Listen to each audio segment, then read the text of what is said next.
हम सुनील यार्ड अहाँ तमाम मिथिलावासीके हार्दिक अभिनंदन करैत छी और करैत रहू। मिथिला मैथिली क्षेत्रमे पहिल हम गैर मैथिल छी जे एकटा मिथिला संसारके नामसँ यूट्यूब चैनल बनेलहुँ हेँ जे अहाँ सबके सोझाँमे लायब। ताहि दुआरे अहाँ सब जते गैर मैथिलक तात्पर्य ई अछि कि अखन तक मिथिला मैथिलीमे जे हमर सभक मातृभाषा मैथिली अइ ओ एगो विशेष वर्गक टा प्रभावमे जीव रहल अइ। हमरा सबके किनकोसँ अपेक्षित नहि होबाक अइ, किएकि जे लोकनिक समय देलखिन हँ अपन मातृभाषाके लेल और ओ सब जे समय दऽ रहल छथिन, चाहे ओ सामाजिक रूपेण होय या राजनीतिक रूपेण होय या सांस्कृतिक रूपेण होय, हुनका सबके ओहिसँ बहुत सम्पन्नता भेटलैए और आबयवला समयमे ओसब सम्पन्नताके ओर अग्रसित छथि। मुदा मिथिला टा कोनो विशेष वर्गक समाजके भाषा मैथिली बनि कऽ नहि रहै, ताहि दुआरे हमसब अहाँ सबके बीचमे मैथिली भाषा, किएकि जब तक मैथिली जमीन पर बहुसंख्यक वर्ग जे मिथिलाके अधिकार क्षेत्रमे अबै छै ओकरा पास नहि पहुँचतै तऽ हमर सभक अपन मातृभाषा एगो गैर मैथिलक भाषा बनि कऽ रहि जायत। ताहि दुआरे अहाँ सबके बीच मिथिला संसारके नामसँ हम अपन एकटा यूट्यूब चैनल लऽ कऽ आबि रहल छी।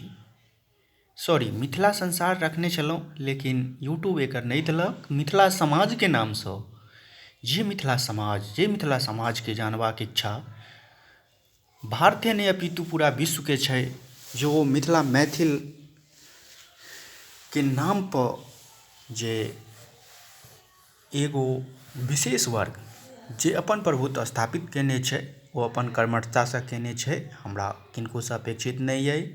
लेकिन जे बहुसंख्यक समाज एकटा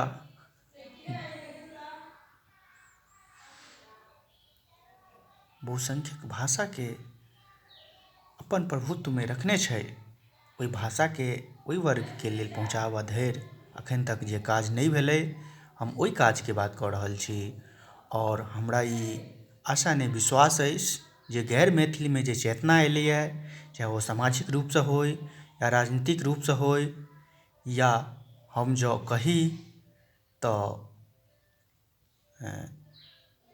एकटा सम्पन्नताक चेतना जे एलैए ओहि दिसमे कही तऽ मैथिल जागृत भेलथि हेँ आ आबयवला समयमे अपनाके सम्पन्नता देख रहल छथि।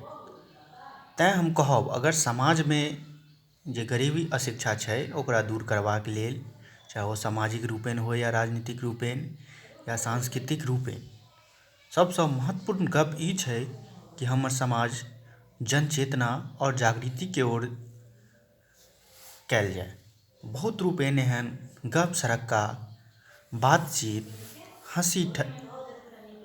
हँसी ठट्ठा, मिथिलाक खान पान, वैभव, सम्पन्नता दिस हमसब सेहो जायब।